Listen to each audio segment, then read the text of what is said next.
Hello, everyone. This is Lynn with Shift Your Energy podcast. And with me today, my special guest is Ames Countryman, all the way from California. And we're filming this from Hawaii, the island of Kauai. And it's just absolutely beautiful here. And today we have a very pertinent topic to Hawaii, and that is? Love. Love. So Ames, tell us about love, how important love is, and how we can bring love into our lives. All right. Well, first of all, you have to realize that I love this interviewer because she paid for my way to Kauai for this interview. And so I didn't. it was very generous of her. That's how into the love she is. It was worth the investment. So I don't want to disappoint. And well, first let me begin by saying that my name is a conjugate of the word love. In Latin, amor conjugates, amor, amas, amat, and so on. Anyway, sooner or later you get around to Ames. So I was given the name from my dad, who loved the Ames brothers, which, there you go. See, my name was given to me because it was a loved name, even though he didn't know it meant love. So it's been a part of my world since the time I arrived.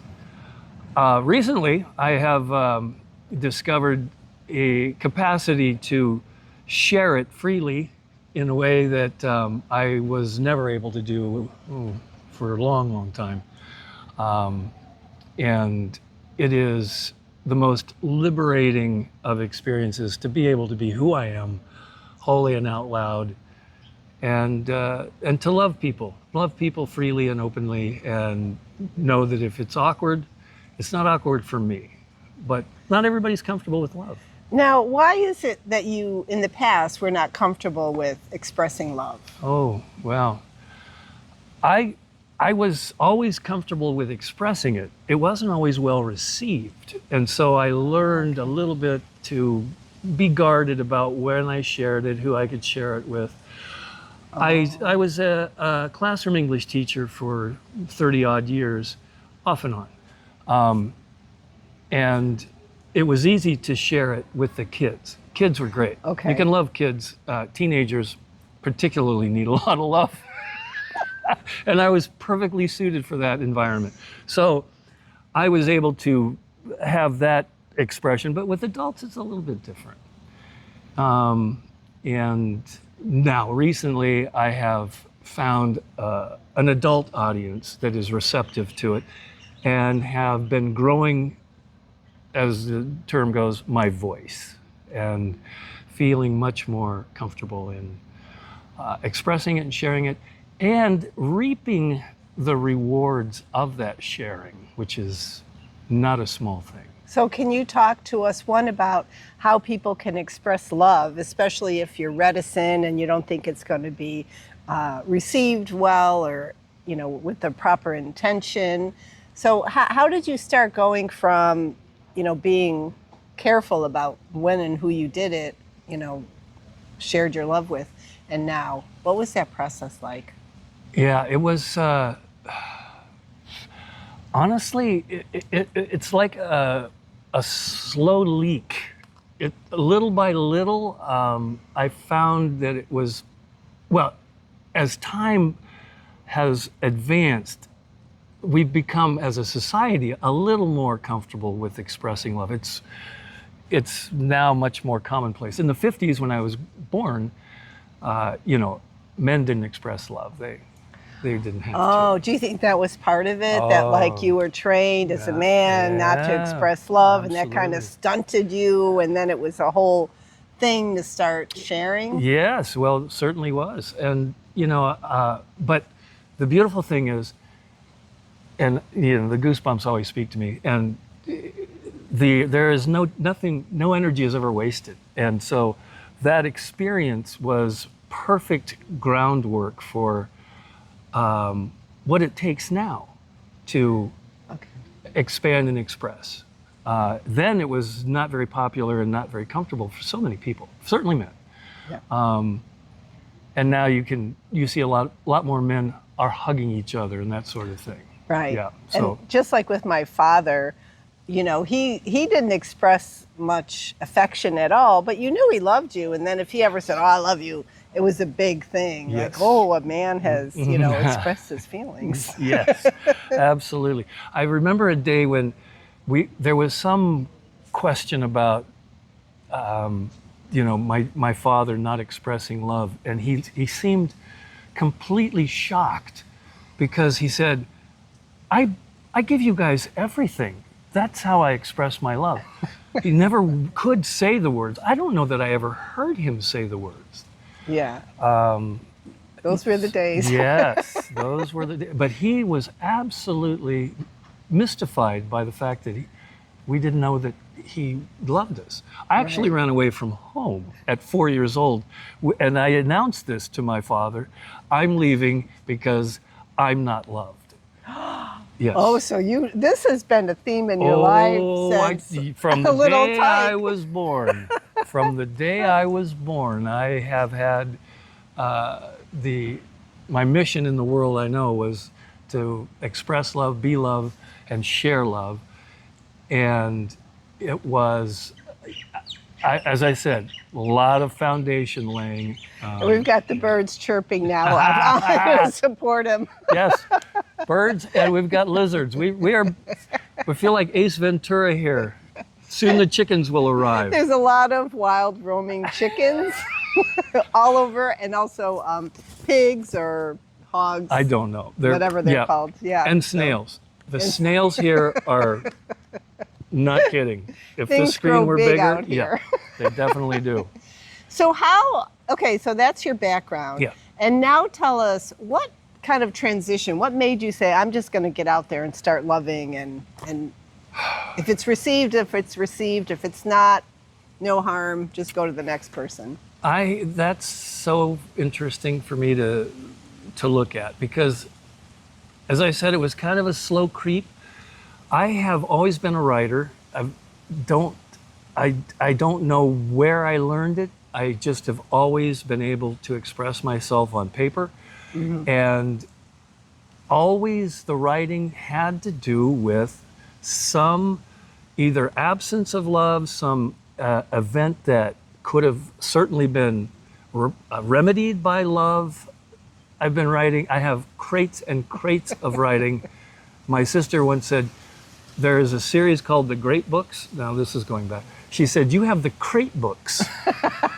Because they never left the crate. They're still there in the crate. But at the end of the day, I found the Mary Lynn here in a group that does personal development things, and I have been able to realize that there was a need now more than ever for the love that I'm able to share and express easily, because the world, as we know, is in a turmoil and nothing that. So you have a very unique, way of showing your love, and that's by everyone hugging themselves. What's your favorite kind of? That is not so easy for me, Mary Lynn. I'm going to tell you right now. This is a big leap for me to even be willing to be so exposed in this way. But at one retreat in which we were traveling and exploring personal development and spirituality, I got what can only be called a download, and that was to know that if we're going to get anywhere in our lives, it's foundational that we learn to love ourselves. And the guidance was, let's give ourselves a hug and lean into that experience, because it's much easier to love outside of ourselves than it is inside. And this was a need that there was a niche that needed filling. And they said, well, in my head, this is what you can do. You can help people hug themselves, as simple as that. And so that's where it starts. So intuition. So one concept is people are always looking for love outside of themselves. And actually, when we love ourselves first, then that's when the external love goosebumps. Can you talk to that? Oh, you just raised some goosebumps again. Yes, what I'm experiencing now, since I've been practicing this behavior more openly and expressing it more broadly, is that the return echo of the love that I'm sharing is getting louder and louder and more frequent and much more expansive. I will be in a moment, if I'm texting someone, I'm sending love always. And I'll be in the middle of a text and somebody's bouncing love back to me all of a sudden. I'm thinking, okay, this is quick. I'm not talking to you, but you're loving me because I'm loving someone else. So it's very, and that's cool. a good point. When everything we do, from cooking our meal or sending a text or any routine, taking the dog for a walk, if we do it with love, that kind of ripples out, and you'll find people responding really positively, smiling, talking. So yes, even in departments of motor vehicles. Okay, we have to hear that story. Department of Motor Vehicles, for those who don't know, in the U.S., it's where you go and you renew your driver's license or you get a driver's license, and it's become a national joke. It has forever that the Department of Motor Vehicles is not a pleasant experience because they deal with every person in the planet, right, who's living in the country. Yeah. And they can be some pretty surly moments, but I have been and long wait times. Long wait times, which doesn't help. And and the people that are serving the public can be a little bit short with the people who bring in children to identify them as the person they're supposed to be instead of real documentation, that sort of stuff. They bring a chicken in because the chicken knows me. It wouldn't like me if it didn't know me. So, but anyway, I've been in Department of Motor Vehicles, not as often as others perhaps, but because we can do so much of it online. But sometimes, if you're 70 like me, you have to go in and show your face again, and they insist that you do eye tests and stuff. And my experience from the time I get in the line, I'm talking with people, I'm loving them because I'm seeing the opportunity to love. And I know most people are in line and they're probably in stress. They need a hug is what they need. But I'm going to give them a verbal hug. I'm going to give them a little attention, and sure enough, they start to melt and they interact, and all the negative falls away in the moment, and pretty soon the line's moving, and then they go to the window, and the joy that they're bringing from that experience being in line, they're sharing it with the person in the window, and the person in the window glows, and they light up. It's like, well, this is good. We like this. This is good. And people are getting their documentation done, and we're getting helped. Then they're going, oh, no, listen, you did that wrong. Let me show you what you need to do. Instead of, here, you did it wrong, go away. Yeah, go back to the back of the line. Yes, get back to the end of the line. Go outside and get in line. No, it is as remarkable as, if the DMV experience is any indication, there is absolute validity in living love. So no matter where you are, you can always make contact, eye contact, a hello, a friendly gesture, but do it with your heart, mean it. Mean it. Yeah. And you might get, not an immediate reaction, but people are they want that, they right? Are starved they for, there isn't anybody I know who Good. doesn't have an appetite for love. Yeah. It is the most satisfying experience in anybody's life. So to wrap up the session, Yes. or the episode, give some, easy tips. Let's say 3 or 5 tips that anybody could do at any time around the world to start. I will do so. I have emitting love. I have a very, very easy practice. Okay. And I learned this from Sonia Choquette, who's an intuitive counselor. And she expressed the beneficial nature of identifying, starting your day, and she's not the only one who has mentioned this, other guidance teachers will tell you, if you start your day, when you wake up, immediately identify things you love. Say it out loud if you need to, but put it in your mind at least 10 things that you love. And for example, I love this woman right here because she is a character and a gift to everyone who meets her. And I can say that with all honesty. She's absolutely a joy. I love that we're doing this interview. I've never done anything like this before, and I didn't know that. You're doing good. Yeah, well. I love the fact that that bird's been watching us the whole time, and that there's a little lizard over here that's been watching. And the animals and the birds are coming. And the breezes. Participate. It's so easy to just find things to love. Of course, we're in Kauai, which is, that's sort of an assist. Pretty easy. Yeah. Pretty easy. But if you start your day identifying 10 things that you love, Sonia Choquette reminds us that you're elevating, you're refining your energetic vibration. I know that sounds a little woo, but you're actually shifting up, you're up-leveling the joy in yourself because you're focused on something beautiful, something that you passionately, you don't necessarily have to be over your head passionate about it, but it's fun if you do. Yeah. The more energy you bring to it, the stronger the return is. 10 things, you start the day with 10 things every day, and you make it a practice. And you say, I love this and that and the other thing. But say the words, I love Mary Lynn and her capacity to make people laugh.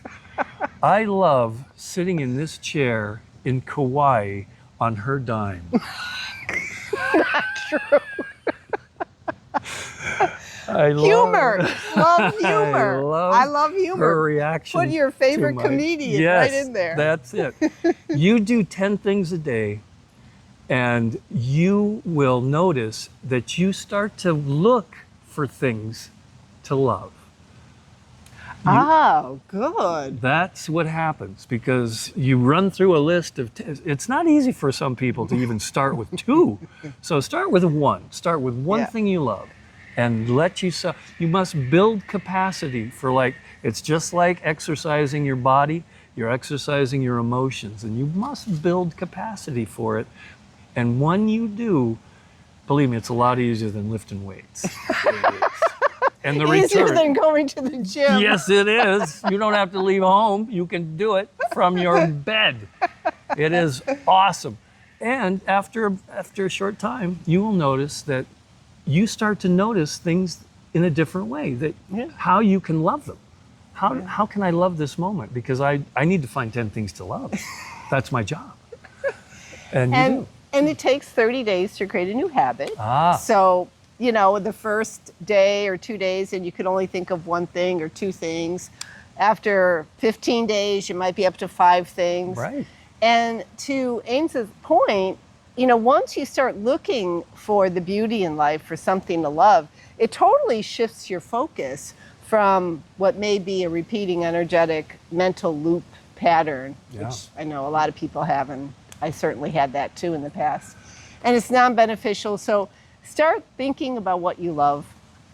Could write it down Write too. it down. Write it down. It's very think good to about log it. It doesn't take long to log it. It doesn't have to be, you're not Yeats. You don't have to be a poet to do it.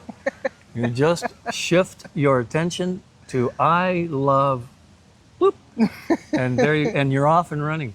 Off and loving is really what you're off. And then you're never off because love is always on.